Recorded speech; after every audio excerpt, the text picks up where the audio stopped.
All right, so today we are going to discuss about the definition and elaboration of discourse studies. But then in the beginning, I would like to inform you that actually when we talk about discourse studies, it is in line and similarly the same with the discourse analysis. Some university believes they use this terminology by mentioning discourse studies, but some other university, they believe with the other terminology, it is called as the discourse analysis. So actually it is the same, right? And why did I mention definition and elaboration? Because in the following slide, you are going to know the more definition and elaboration, but the specific terminologies on the paradigm of discourse studies or discourse analysis. All right. So maybe when you study in S1 or in academy, all right, you didn't get any kind of these materials about the discourse, okay? Because yeah, actually this material is properly for the grade of S2 or magister degree or master degree. Okay.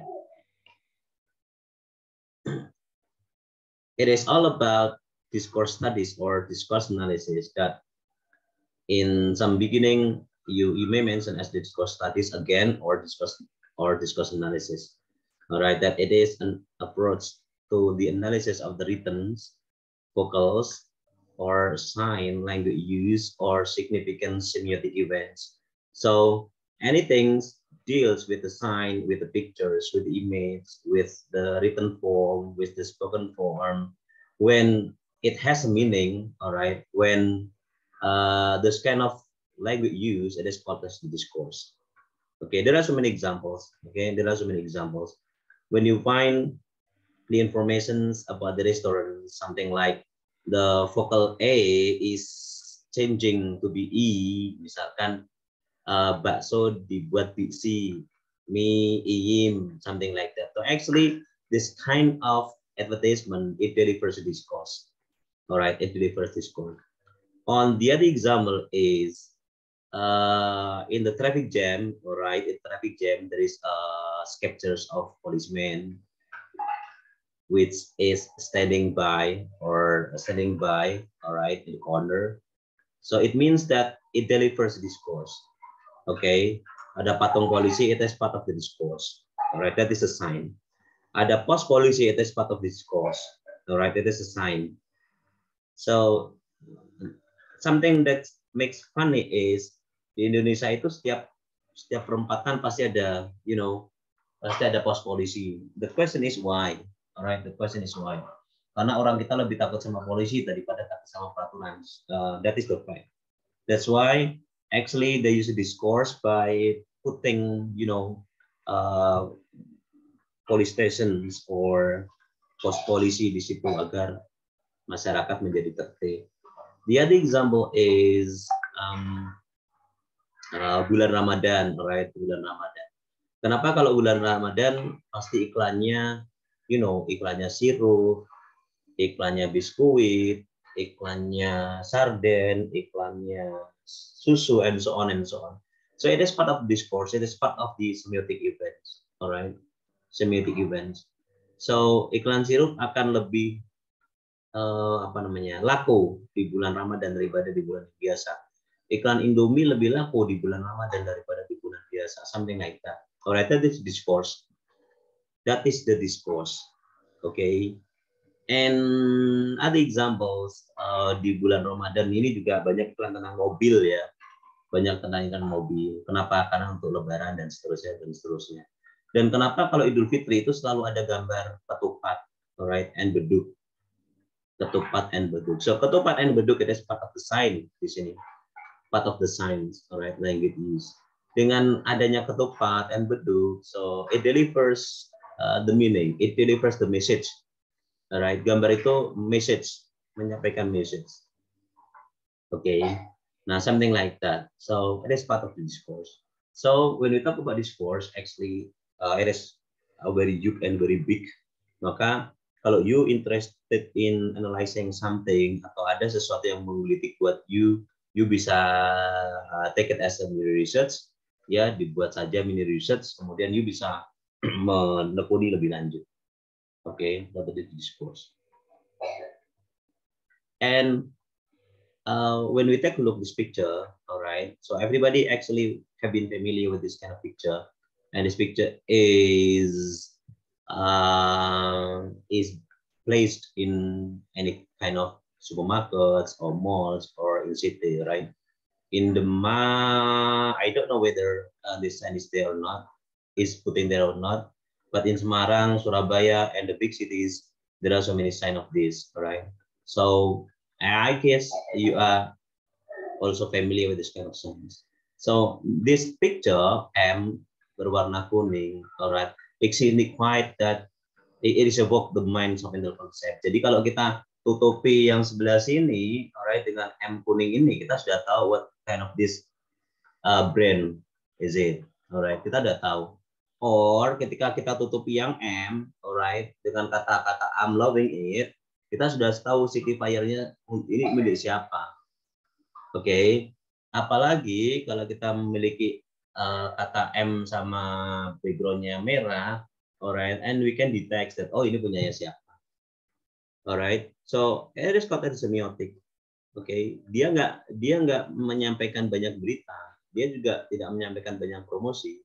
Oke, okay. But the sign tells something. The sign delivers a message. Oke, okay. Delivers a message. Dan yang uniknya lagi kan tagline-nya ya, I'm loving it. Love itu kan tidak bisa diengkan sebetulnya secara grammar atau traditional grammar. I am liking gitu kan nggak bisa ya. Aku sedang menyukai, berarti besok lagi tidak sedang menyukai. I'm loving it juga begitu. Saya sedang menyukai. Gitu. Saya sedang menyukainya, besok lagi nggak menyukainya. So if you are a language architect or language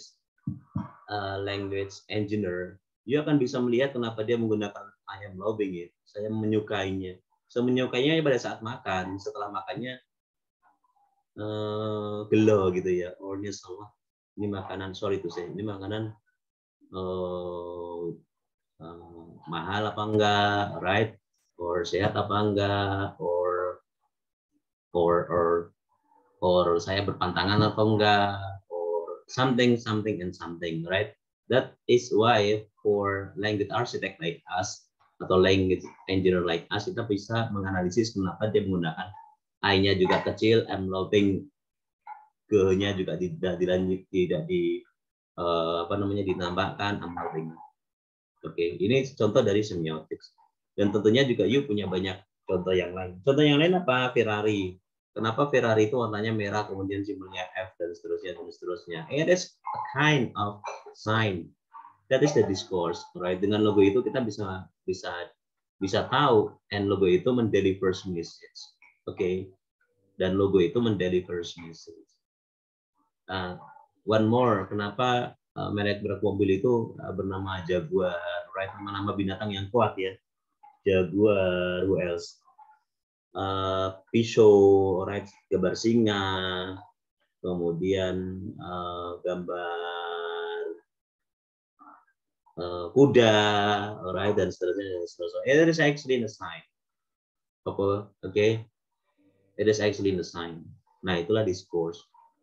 So, semiotics, also called semiotic studies, dalam bahasa Indonesia itu semiotik, okay, is the study of sign process or semiosis, which are an activity, index, or process that involve sign. Di sana ada signs, where a sign is defined as anything that communicate something, usually called a meaning.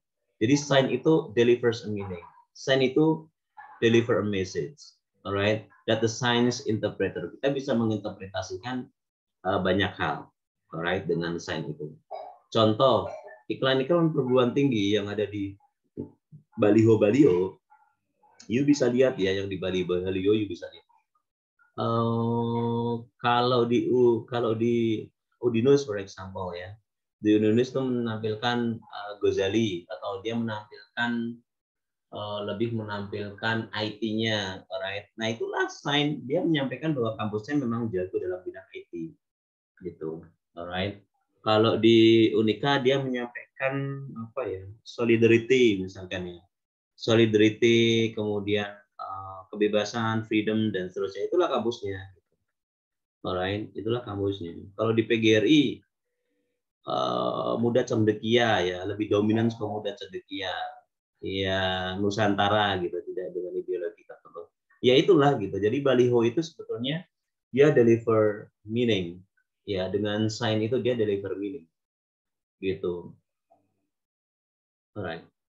So, itulah semiotik. So, visual semiotic and textual semiotics.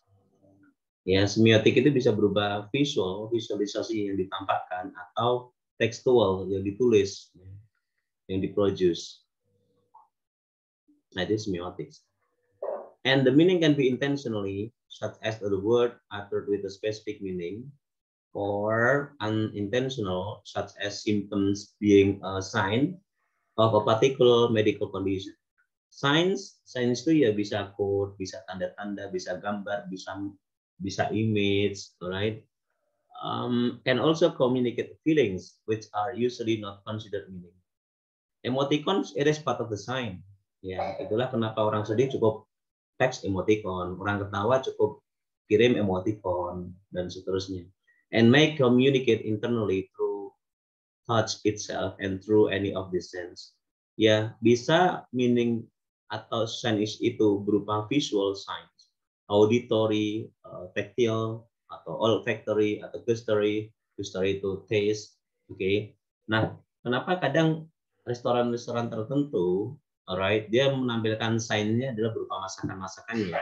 Untuk menampilkan apa? Untuk menampilkan gustatory, alright, untuk menampilkan gustatory. Oke.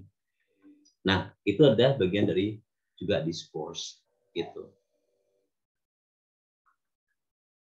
The object of discourse analysis, yaitu discourse itu sendiri, and writing, conversations, communicative events, are variously defined in the term of coherent sequences di dalam sebuah sentences, propositions, speech, and turns taking, or turns at talks. So it is the object of discourse. Kalau you ingin menganalisis menggunakan discourse studies, maka yang you analisis adalah sentence-nya. Alright, sentence-nya. Ada gambar komik misalkan, you analisis sentence-nya. Ada speech misalkan, you analisis sentence-nya. Atau proposition itu atau kalimat deklaratifnya. Alright, kalimat deklaratifnya. Dalam sebuah sinetron ini bisa analisis tuh proposition-nya. Speech-nya, misalkan speech. Ya, speech yang disampaikan oleh orang-orang penting misalkan ya, atau speech tentang motivasi-motivasi. Alright, atau turns at talk itu adalah turns taking yang ada di sekolah, alright, yang ada di debat dan seterusnya. Nah, itu adalah objek daripada discourse analysis yang bisa kita ambil sebagai data untuk sebuah penelitian atau data untuk sebuah studi lanjut. Nah, here is the examples, alright, of the discourse that actually you can take through two media. The first media is the pictures or the image, right? And the second media is the sentence. Jadi, otherwise you analyze the picture, alright? You might also analyze the sentence. Oke, okay? Terkadang kita bisa menganalisis menyampaikan textual discourse-nya, ya berarti kita analisis ininya, sentence-nya. Alright, where is Penny? I can't find her anywhere. Ini ngumpet ya, kalau di culture kita kan kayak gitu, ngumpet perempuan. Where could she be? I think she's under the blanket. Ya mikirnya gitu, right? I've looked all over the house. Lalu nih anjingnya, her, she is, hey, maybe she's under the couch. Masih pura-pura tetap nggak lihat gitu. She's right here. Trust me, I know how to find people. Maybe she's under the tables. I am that bumper under the blanket, jadi I give up, males. I give up, males. I love my family, but some of them are very bright. Dikiranya bodoh banget sih, dia nggak tahu ya, padahal di sini udah jelas-jelas di sini nggak tahu. Oh, what cats do, just ignore them. Jadi dari sini sebenarnya kita bisa, ini kan menyampaikan message, ya nggak, Napian? Jadi these pictures ini delivers a message, okay? Deliver a message. Nah, kita bisa menganalisis, okay, secara image-nya and secara sentence-nya. Begitu. Jadi discourse ada di mana-mana tuh. Okay, and discourse is generalization of the notion conversation to any form of communication. Jadi tadi itu adalah bagian dari conversation, ya. Bagian dari conversation. Dedinya mencari anaknya di mana nih gitu, tempat-tempatan gitulah ya, tempat-tempatan. Nah, kita bisa menganalisis turn taking gitu.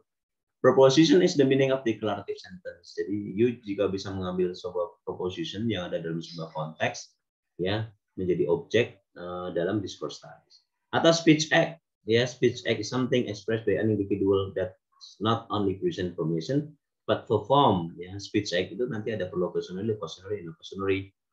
Okay, and the model is designed to explain what when people talk in conversation, ini turn taking, talk in conversation. They do not always talk all the time. Kalau they always talk all the time itu bukan conversation. Conversation itu pasti dua arah ya. Pasti itu namanya dua arah. Dialog juga pasti dia dua arah. Kalau satu arah namanya monolog. Oke. Okay. Namanya monolog. Atau speech itu satu arah ya. But generally one person speaks at a time. Ya, satu orang ngomong, kemudian then another person can follow. Lalu orang yang satunya lagi menimpali dan seterusnya. So ini adalah bagian-bagian dari konteks tadi, ada discourse, ada proposition, ada speech act, kemudian ada turn taking atau talk in conversations. Contrary to much of traditional linguistic, discourse analysis not only study language used beyond the sentence boundary, tidak hanya pada beyond boundary of the sentence, kalimat yang satu utuh atau boundary sentence, tapi juga dia bisa ke naturally occurring. Naturally occurring itu adalah you bisa menganalisis misalkan percakapan anak-anak SMP, ya, anak-anak SMP yang native dengan yang tidak, misalkan bagaimana dia berkomunikasi dengan gurunya atau bagaimana dia berkomunikasi dengan siswanya secara natural occurrence, not invented, bukan dibuat-buat. Ya, bukan dibuat-buat. Nah, hal yang seperti ini dinamakan apa? Text linguistics. Ya, text linguistic. So what is text linguistic? Is a branch of linguistics that deals with the text as communication systems. Its original aims lay in covering and describing text memory. Jadi text linguistic itu ya text as communication systems. Text as communication system. Maka ada dalam apa namanya ya, dalam podcast itu sebenarnya text communication system, text and communication system, ya. Di sana ada clues pertanyaan-pertanyaan yang harus disampaikan kepada yang diwawancarai dalam podcast itu, gitu. Meskipun kadang jawabannya nggak sesuai atau kadang ada jawaban yang memang disetir atau diinvented, jawabannya nanti harus jawabannya harus dan seterusnya. Zamannya Soeharto itu jawabannya sudah di style gitu ya, misalkan jawaban sudah style. Kalau kita dialog dengan presiden atau menteri itu kan mahasiswanya sudah style, nanti pertanyaannya sudah style gitu ya, agar tidak ada tidak ada keributan dan sebagainya. Itu mungkin bisa terjadi gitu. But then text linguistic adalah bagian di object that you can do, alright? Then you analyze using the discourse studies. Itu text linguistics. The essential difference between discourse analysis and text linguistics is that discourse analysis aims to revealing itu menyatakannya, mereveal, meluncurkan namanya socio-psychological characteristics of the person or persons rather than text structure. So apa yang dimaksud dengan socio-psychological adalah studies the relationship between individual and society, itu socio-psychological, alright? Relationship individual and society. For example like this. Kita guru dari Indonesia gitu, right? Kemudian you ikut pertemuan Asia Pasifik dengan guru-guru dari Vietnam, dari Thailand, dari Filipina, dari Malaysia, and many more. Pada pertemuan itu, alright, conference atau seminarnya dalam bahasa Inggris, oke? Okay? Dalam bahasa Inggris. Nah, socio-psychological kamu tuh ditantang di situ. Alright, bagaimana relationship you dengan society, antara you sebagai individual dengan society di situ. Mereka akan ngomong bahasa Inggris cacisus misalkan, atau ada yang juga nggak bisa misalkan. Nah, tergantung apakah kamu dalam menyampaikan bahasa Inggrisnya minder atau enggak gitu. Nah, itu kan parameter kita. Alright, so socio-psychological jadi penting. Oke. Okay. And discourse analysis has been taken up in a variety of discipline. Discourse analysis seperti yang pada saat International Symposium yang lalu yang disampaikan oleh pemateri dari UNES, ya pemateri di UNES, beliau menyampaikan tentang critical discourse analysis, right? Dan critical discourse analysis yang menjadi objeknya adalah objek tentang budaya, meskipun dia jurusan bahasa Inggris, ya objek tentang budaya. Ya budaya patriarki, tentang kelemahan perempuan misalkan, patriarki tentang perempuan. Nah itu kan sebenarnya tidak ada kaitannya dengan pendidikan bahasa Inggris, right? Tapi beliau menyampaikan itu dalam kerangka critical discourse analysis, sama halnya seperti kita, right? Kenapa? Karena discourse analysis itu bisa taken up dari variety of disciplines. Bisa disiplin pada humanities, culture, atau pada social sciences. Jadi kita orang bahasa itu kita bisa menganalisis juga bidang sosial, ya misalkan motivasi itu bagian dari social sciences. Oke. Kemudian apalagi dalam ranah linguistik, apalagi dalam ranah education. Bagaimana dengan sociology? Of course kita bisa masuk ke dalam sociology, tapi perspektif kita mengambil dalam perspektif bahasa. Antropologi bisa, sangat-sangat bisa, alright. Di bidang antropologi, you may take an examples bagaimana antropologi kesamaan atau pemohon dari beberapa kata bahasa Inggris dengan bahasa Indonesia. Misalkan kata book, book itu buku, gitu ya. Book, buku. Apakah karena buku itu jualannya jatuh jadi book, atau dulu orang asing itu lebih dulu mana book sama buku, gitu. Book sama buku itu kan hampir-hampir sama ya. Terus apalagi ya, ice ya, ice, es kan gitu mudahnya. Ice itu mudahnya es gitu. Coba temukan yang lain. Soap and sabun and sobun in Arabic language.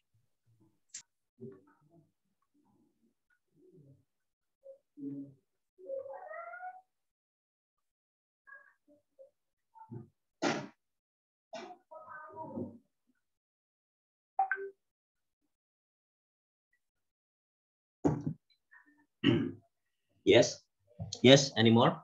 Soap and sabun and sobun from Arabic. Oh yeah, sobun. Okay, in Arabic. Okay, in Arabic. Good. Any more?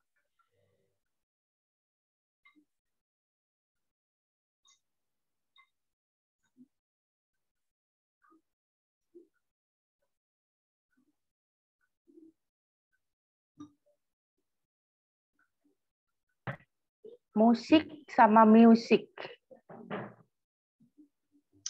Ya, itu kalau itu silabelnya yang berbeda ya. Oke, music and music. Oke. Any more? Kalau bahasa Arab kayaknya banyak yang mirip-mirip dengan bahasa Indonesia.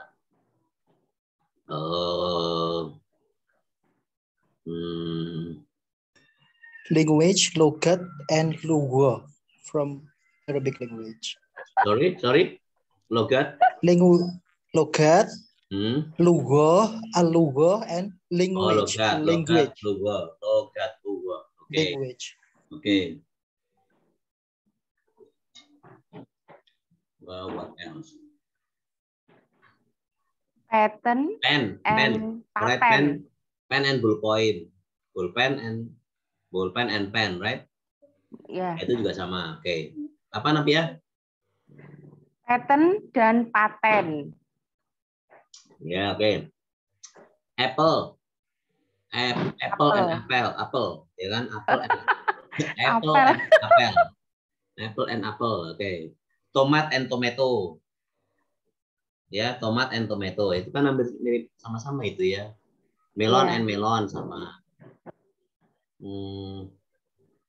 Koin dan koin. Ya, koin and koin. Koin jelas. Apa ya? Kornea. Sorry. Kornea. Iya. Okay. Orange. Orange warna. Warna oranye. Ya, warna oranye. Botol and botol. Botol sama botol. Oh, botol. Botol and botol. Good.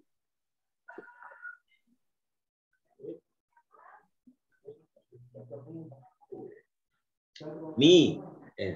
Beda deh. Mie sama noodles beda. Glass and glass. Oke, nah ini anthropology, right? That you can take mengambil beberapa pertanyaan, beberapa vocabulary yang sama antara Indonesia dengan Inggris. Mana yang lebih dulu gitu kan? Which come first? Ya, kita harus lebih dalam mempelajari tentang anthropology itu.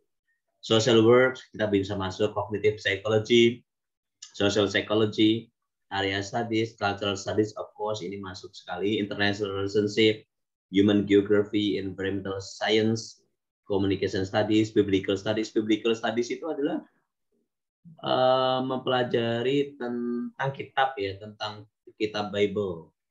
Ya, kitab Bible itu ada ilmunya. Kita bisa menganalisis kitab Bible itu kalau dalam bahasa kita sih bahasa Muslim, di sana ada surat tertentu misalkan Al-Fatihah. Kita bisa menganalisis surat Al-Fatihah itu ya secara interpersonal, secara tekstual atau secara editional.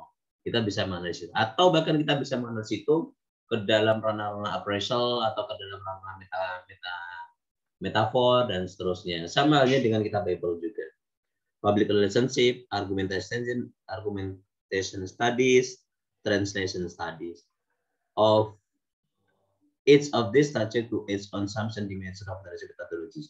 Jadi semua ini, saudara, bisa kita masukkan ke dalam ranahnya discourse. Saking besarnya discourse itu, dia bisa mengcope, right? So many disciplines. Ini kurang, harusnya ada political studies juga. Oke, ada political studies. Nah, kalau kita ingin menganalisis secara sosial atau political studies nih, Aris, kita tidak menganalisis secara konteks politiknya, tetapi bahasa politiknya yang kita analisis. Alright, bahasa analisisnya yang kita analisis. Kita juga bisa menganalisis image. Coba yuk kalau lihat pertarungannya Aska dengan Vicky, alright, Aska dengan Vicky, maka image dari Aska itu udah terlihat tuh ketika dia melirik dengan sinis ke Vicky gitu. Nah, image atau gambar, visual yang ditambahkan itu kita bisa analisis, ya nggak? Sesuai dengan perspektif kita, gitu. Nah, Aska dengan Vicky itu kita juga sama halnya ketika ada pertemuan misalkan AHY dengan siapa ya? Dengan PKB itu siapa PKB? Caimin. Ya, dan Caimin misalkan kita bisa menganalisis bagaimana pandangan AHY atau bagaimana kemudian pandangan Caimin, bagaimana mereka berjabat tangan and so on and so on. Nah, itu kan sebenarnya masuk ke ranah politik. Kan, masuk ke ranah politik, but then itu juga bisa masukkan ke dalam discourse, ya, ke dalam semiotik, itu bisa menjadi objek daripada perspektif pembicaraan atau riset kita, gitu. Oke. Kalau tadi linguistik, tetapi kalau dalam ranah tradisional linguistik atau traditional area of linguistik, jadi linguistik itu berbicara tentang apa sih? Tentang correspond to phenomena found in human linguistic system. Human linguistic system apa ya? Speech origin dan seterusnya. Oke, seperti syntax. Syntax itu apa? Rules of governing structure of the sentence. Kalau bicara tentang syntax, berarti dia bicara tentang structure, tentang grammar, itu namanya syntax, urutan-urutan, struktur-struktur. Kalau semantics kita bicara tentang meaning, alright. Kalau morphology kita bicara tentang words. Phonetic kita bicara tentang speech sounds, oke.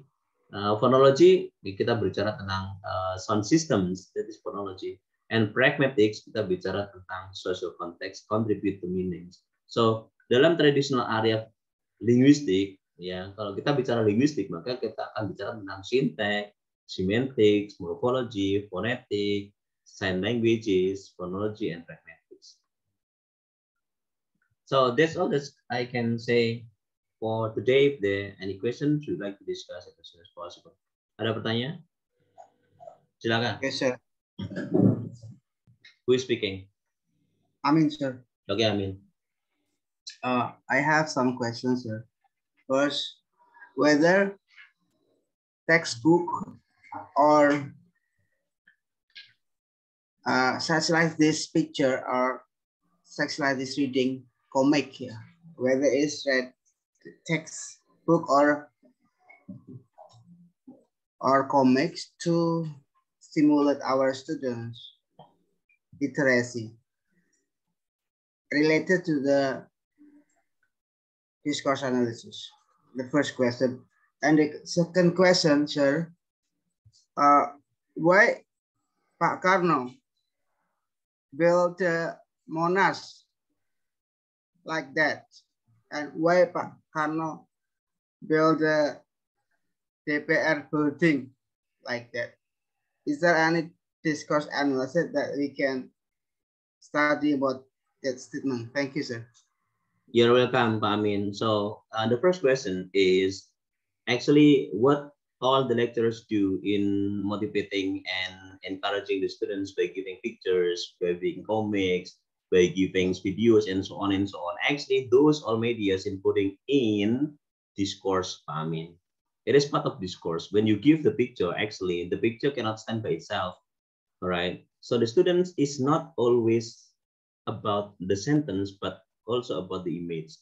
When you have something like describing people, then or describing a person, then the person is, example, Agnes Monica. So of course, this Agnes Monica, including the picture, the image, right?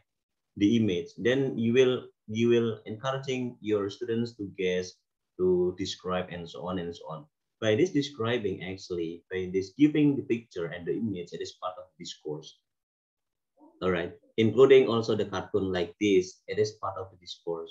But then the teachers do not realize that they use the discourse. Why? Because they don't get any this mata kuliah at the time in S1. Okay, the things that they get is about teaching materials. Teaching material is how to teach the student using some other materials and resources. Okay, so Pak Amin, actually you may use some other discourse materials. It's not always cartoon, it's not always pictures, but also the other images. All right, the other images. So it will be more interesting rather than you give only sentences or wordings or clues. All right, that's my answer. The second answer is Soekarno. Pak Soekarno is, or what? Pak Soekarno is a very clever man. All right, he tried to build Monas because he want to give a sign to all Indonesian people. So Monas, it is part of the sign. All right, Monas actually deliver the meaning. Monas deliver the message to all peoples, to all Indonesian peoples. So when the sign deliver the meaning and the message, it is a discourse. It is called as a sign. Again, it is called as a sign. So sign part of the discourse. So Monas, Monument Nasional, all right, it is the shape of Indonesian spirit, if not mistaken. All right, Indonesian spirit. So all the peoples, when they come to the Monas, it means that they will remember, they will recall, all right, the perjuangan of peoples to get the Independence Day, something like that. And as well as, you know, DPR building. So this DPR building also the sign. What is the sign? The sign of the people's representative. Perwakilan rakyat kita, perwakilan kita ada di sana. That is the sign. And actually, why all the peoples may come to the DPR, because the DPR belongs to Indonesian people. All right. And one more, Pak. I mean, actually, the things that we still remember up to now is the taglines of Presiden Soekarno lately. All right. Beri saya 10 pemuda, akan saya kuasai dunia, something like that. All right. And this proverbs or this sentence or this proposition is very, very strong. All right, it's very, very strong. So Soekarno tried to give something like, you know, the very strong sentence, the very strong speech in any single event. That is the Soekarno. All right. Nggak pernah Soekarno pidato pelan-pelan, itu nggak pernah. Alright. Kalau Malaysia ke Malaysia kurang ajar dengan kita, sekarang bilang ganyang Malaysia pada takut. You get my point? So ganyang, it doesn't mean that it's not only hitting, it's not only kicking, but ganyang is more powerful than those kind of actions. You can get my point, Pak Amin. Yes, sir. Thank you very much. It's very clear. Okay, good. Is there any more? Mr. D, I have a question. Okay. We talk about syntax, yeah. What does its function of syntax to write in research? All right. So when we talk about syntax, actually we talk about the structure, or we talk about the grammar. All right. Syntax is the big house of structure and grammar. But then in schools, whether it is university or schools, right, syntax doesn't appear anymore. So we go to more specific, including grammar and including structure. All right. But then when we talk about grammar structure, it can be divided into two: traditional grammar or modern grammar. All right. In traditional grammar, you teach traditional grammar like you teach your students in SMP. You teach grammar to your students like what is the sentence, verb, all right, and object. The sentence subjeknya ini, verbnya ini, objeknya ini. All right. In traditional grammar, you teach part of speech like verb, adjective, adverbs, and noun, something like that. But modern grammar, you will talk about systemic functional grammar, and the systemic functional grammar is different from traditional grammar. Usually, when you study in postgraduate, all right, you are going to talk about systemic functional grammar. Like this, for example. When we analyze this in using traditional grammar, so the sentence is wrong. All right, but we analyze it using systemic functional grammar or modern grammar, the sentence is correct. You get my point? So we cannot use love plus ing, all right, based on the traditional grammar. But based on the interpersonal grammar, interpersonal meaning, we can use loving in. But actually in traditional grammar, we cannot use this loving in. So Napia, when you teach your students, because they are still in high school, what they need is traditional grammar. Traditional grammar is something like how to arrange their sentence into the correct grammar. All right, into the correct grammar. So I love my doll, for example. That is the traditional grammar. All right, and the sentence is correct. Because why? The sentence is talking about the tenses. That is the traditional grammar, the tenses. All right. So later I will give you the examples of modern grammar, including the systemic functional linguistic or systemic functional grammar, and it is called as the meta language. Kalau kita ke modern grammar, berarti kita ke bahasa-bahasa lebih tinggi lagi, Nabi ya. Kita ke bahasa-bahasa iklan, ke bahasa novel, gitu-gitu. Maka kalau you lihat novelnya Lord of the Ring, alright, itu banyak grammar yang salah. Kalau kita melihatnya dari traditional grammar. Kenapa? Karena mereka sudah masuk ke grammaring. Nah, beda lagi dengan grammaring. Ya, itu. Terutama misalkan kalau you lihat bahasa-bahasa lagu atau bahasa-bahasa puisi ya oleh para poem internasional. Kok grammarnya kayak gini tuh, mungkin you bisa jadi ini sangat menyalahkan, tapi enggak, mereka nggak salah. Kita aja ya ilmunya belum sampai ke sana. Gitu. That's my answer, Navia.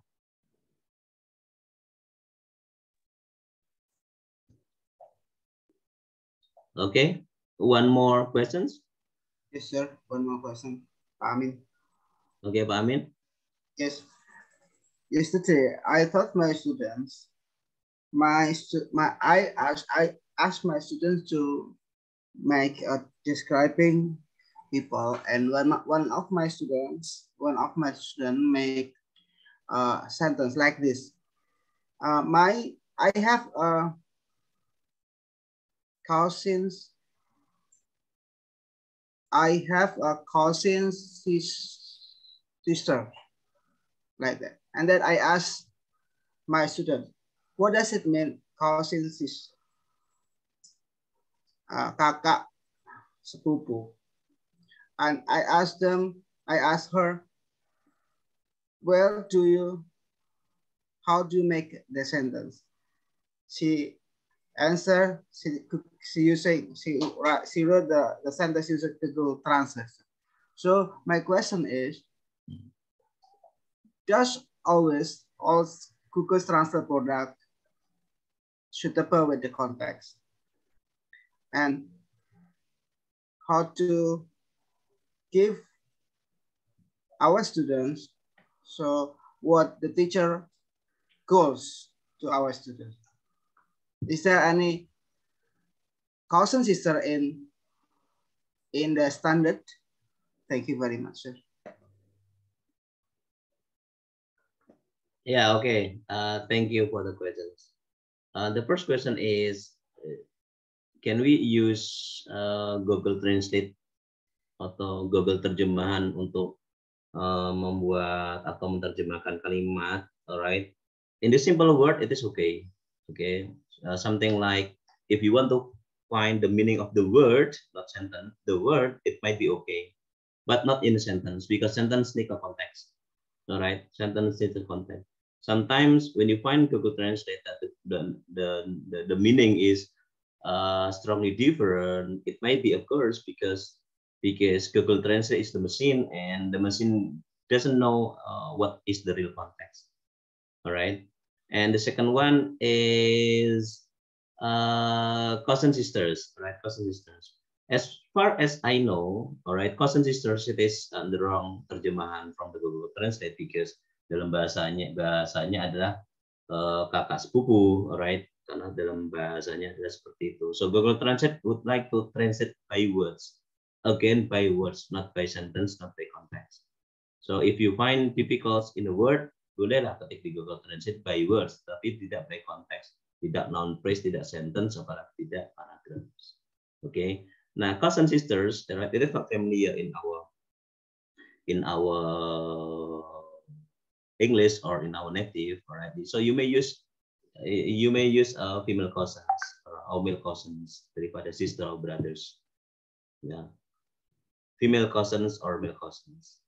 Itu Pak Amin. Okay, thank you, Phil. Is it similar with the brother, sister, or young brother, young sister, sir? Yeah, similar, but it's not proper. It's not proper. Like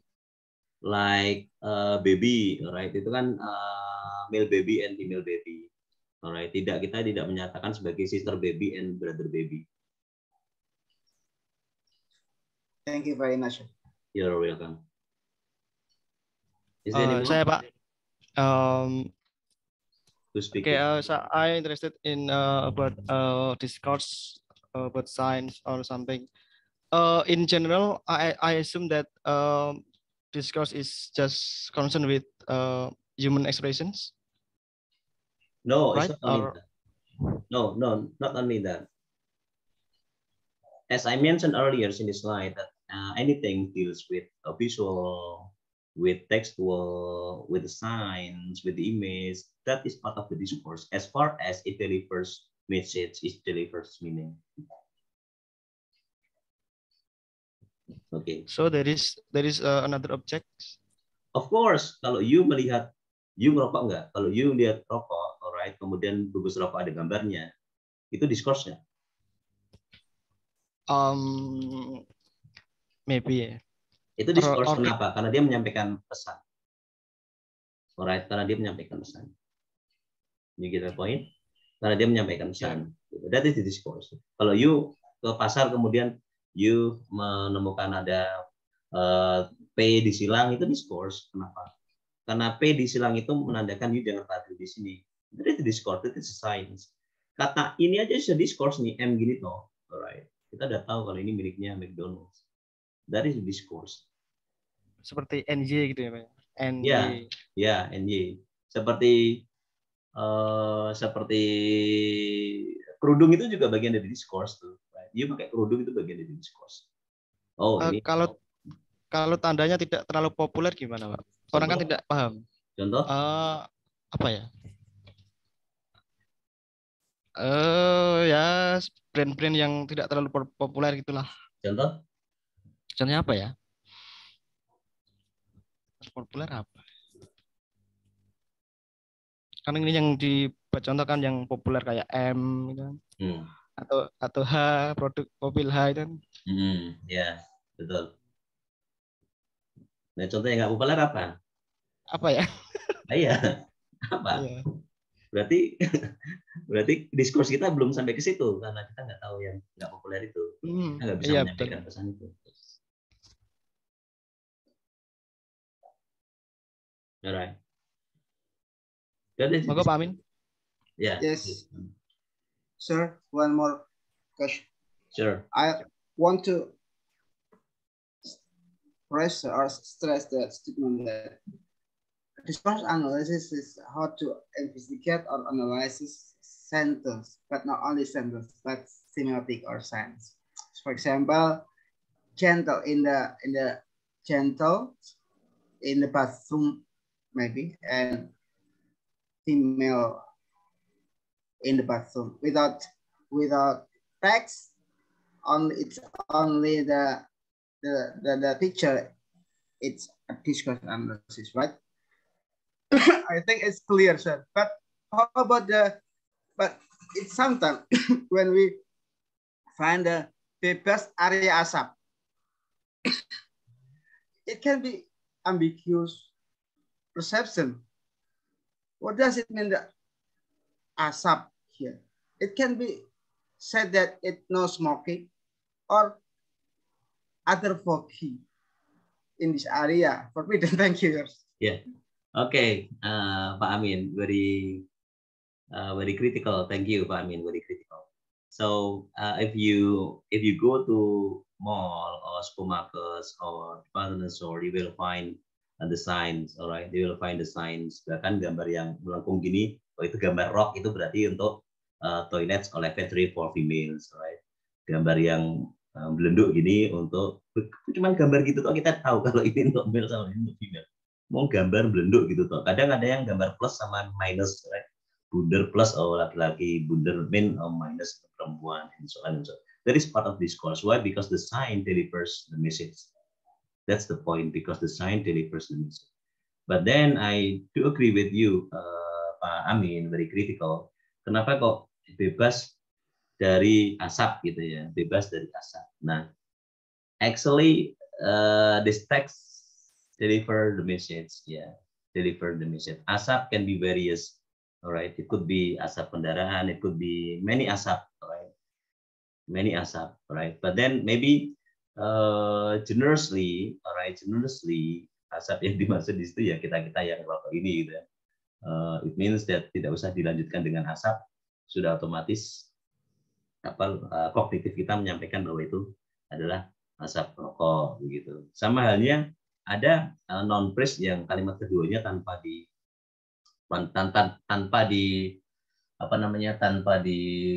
text tape ya, tanpa ditulis itu juga kita sudah mengetahui maknanya sih ya. Contohnya apa? Asap rokok ya, asap rokok yang ditulis hanya asapnya, rokoknya nggak usah ditulis, kita udah tahu gitu. Contohnya apa lagi?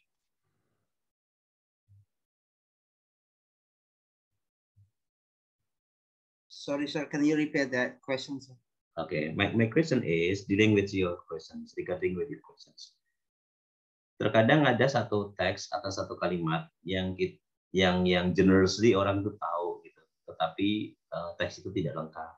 Contohnya apa?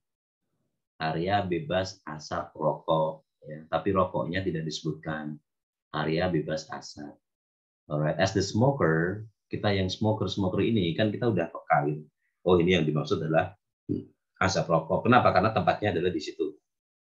Tempatnya adalah di FASUM, fasilitas umum di rumah sakit dan seterusnya. Gitu.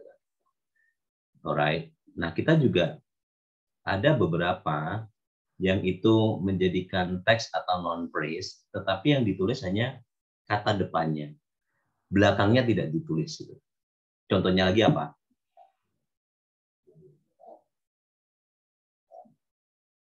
Contohnya lagi apa? Huruf S ada tanda garis miringnya, stop. X ada. Bisakah? Maksud saya yang kata. Huruf S, stop, berhenti. Oh ya, ya. Kata. Itu masuk dalam sains. Maksud saya yang kata. Seperti bebas area asap rokok, tapi rokoknya tanpa diketik itu bebas area asap itu generously kita bisa tahu, oh ini maksudnya asap rokok. Gitu kan? Yes, sir. I see maybe. Staff. Apa lagi? Staff only.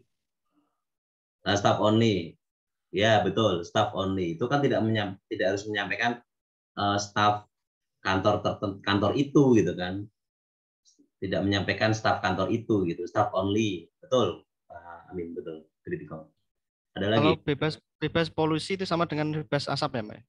Ya, bebas polusi ya asap kendaraan itu ya, yang asap kendaraan bukan kan cuma bebas polusi ya. Bebas polusi. Nah, itu masuk juga. Oke, masuk juga. Kalau kawasan tertib harusnya tertib lalu lintas ya.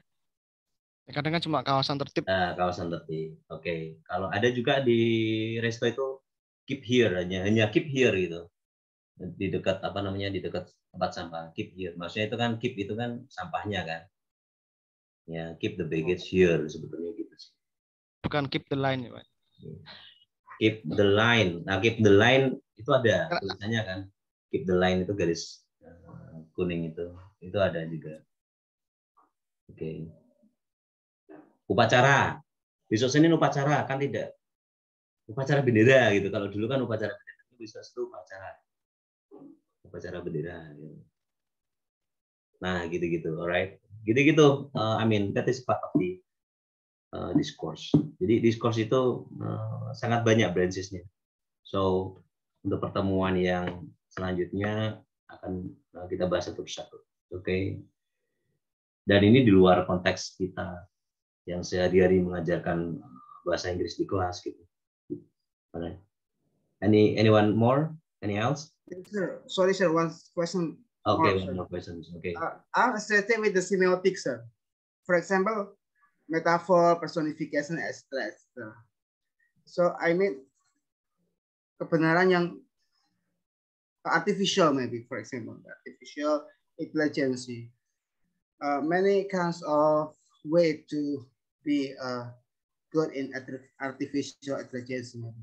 So there are many kinds of way to express our idea or our thought in linguistic or in language.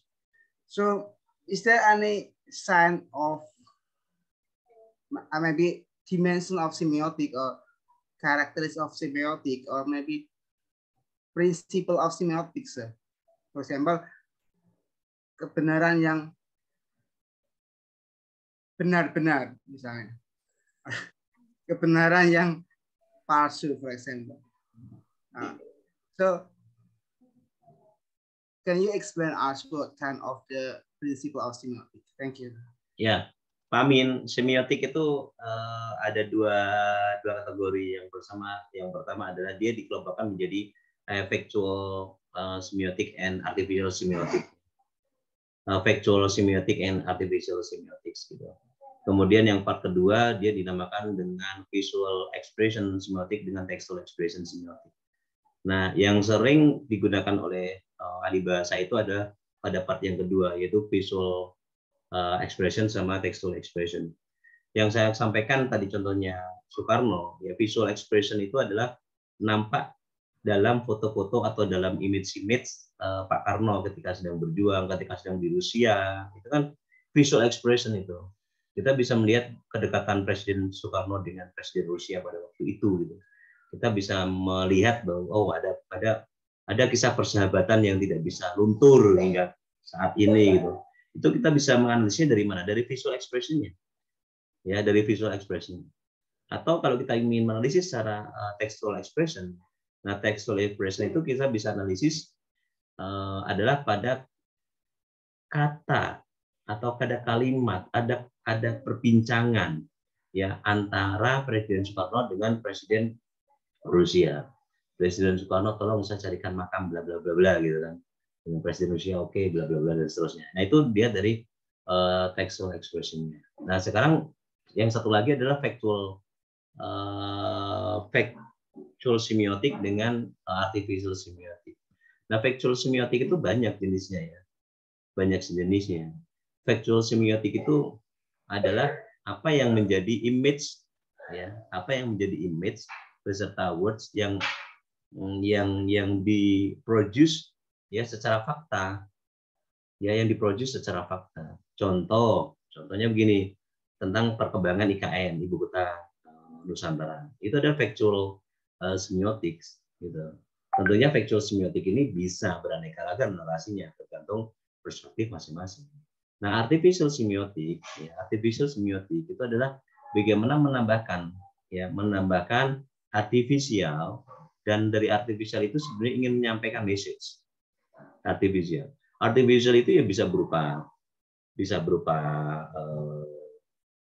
image yang bukan dalam bentuknya bukan dalam bentuk orang gitu. Tapi artificial adalah image dalam bentuk misalkan dalam bentuk yang burung Garuda, Pak. Burung Garuda termasuk yang factual tuh. Termasuk yang factual.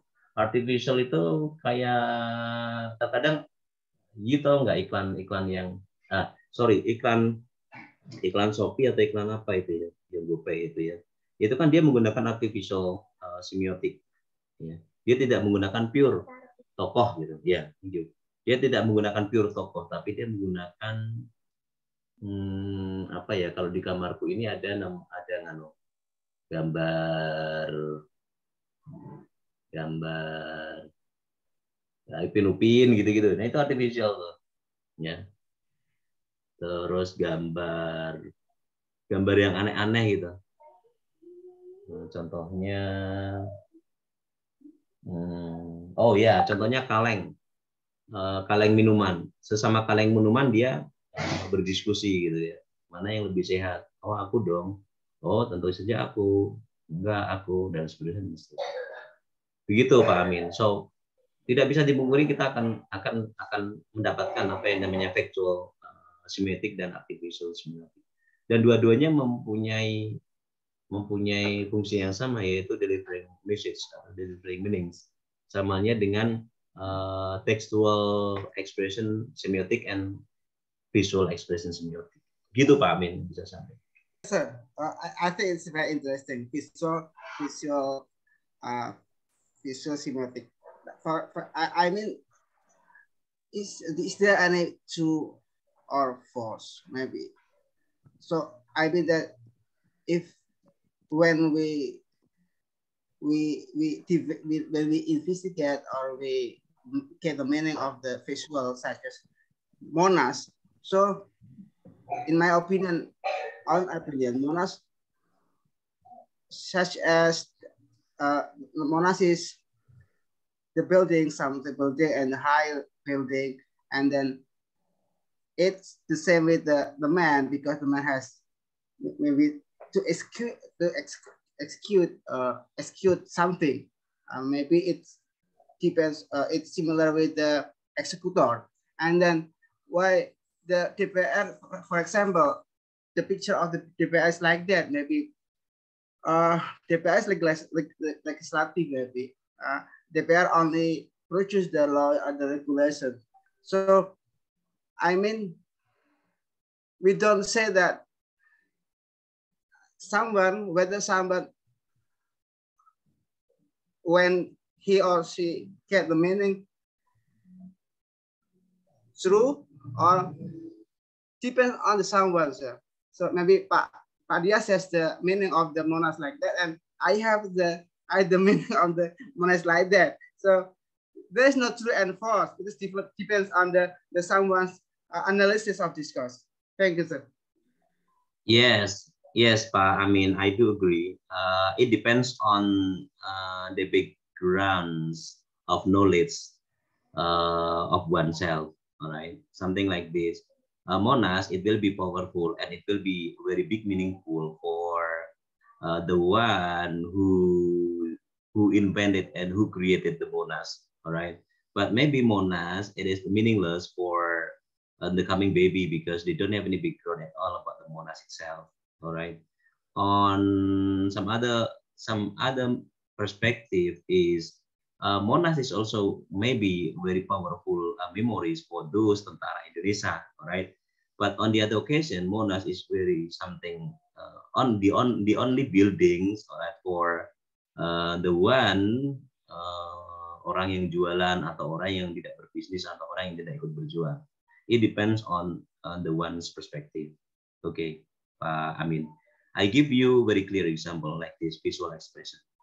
You know, ketika penyerahan Piala Oscar, nonton nggak? Penyerahan Piala Oscar, di sana ada Chris Rock. You know Chris Rock? Chris Rock, ya Chris Rock, seorang komedian. Kalau di tempat kita tuh namanya apa? Yang komedian itu namanya apa? Stand up comedy. Stand up comedy, alright, stand up comedian. Nah, stand up comedian Chris Rock. Chris Rock menyampaikan leluconnya dan menyebut nama istrinya Will. Siapa namanya? Will Chris ya? Will Smith, sorry, Will Smith. Will Smith itu penerima Oscar. Tapi istrinya, karena istrinya mengalami penyakit, ya, kemudian istrinya digundul. Nah, ketika istrinya digundul, itu sebagai bahan ejekan bagi Chris Rock, sang komedian. Dikatakan dia calon aktris untuk Jane kedua. Gitu. Lalu Will Smith tidak terima dan dia jalan ke panggung dan menampar si Chris Rock. Alright. Nah, Will Smith melakukan itu karena adanya sebuah reason. Ya, ketika di Zoom, wajah istrinya Will Smith, ya, ketika Chris Rock menghinanya itu tidak berkenan, ya. Nah, ketidakberkenanan itu kan dilihat dari visual expression, ya. Meskipun yang lain pada tertawa, tapi Will Smith sama istrinya tidak berkenan, gitu. Nah, ini kan perspektif yang berbeda. You get my point? Ini perspektif yang berbeda. Maka Will Smith menampar Chris Rock dengan dalih, saya membela istri saya meskipun gundul tapi saya tetap menyayangi, tidak perlu dicemooh, tidak perlu diejek dan seterusnya. Contohnya gitu Pak Amin. So visual expression it depends on the oneself. Kacamata siapa yang akan mengekspresikan itu atau menganalisis itu. Gitu Pak Amin. Yes, thank you very much, sir. It's very clear. Okay, you're welcome. So everyone, it will be more interesting with the next branches of the discourse analysis. All right. So see you again next Saturday. Selamat menjalankan puasa. Assalamualaikum warahmatullahi wabarakatuh. Goodbye. Waalaikumsalam warahmatullahi wabarakatuh. Presensi ada di sepada ya. Presensi ada di sepada. Ya, sudah. Oke. Yes, sir. Ya, Nanda. I have done.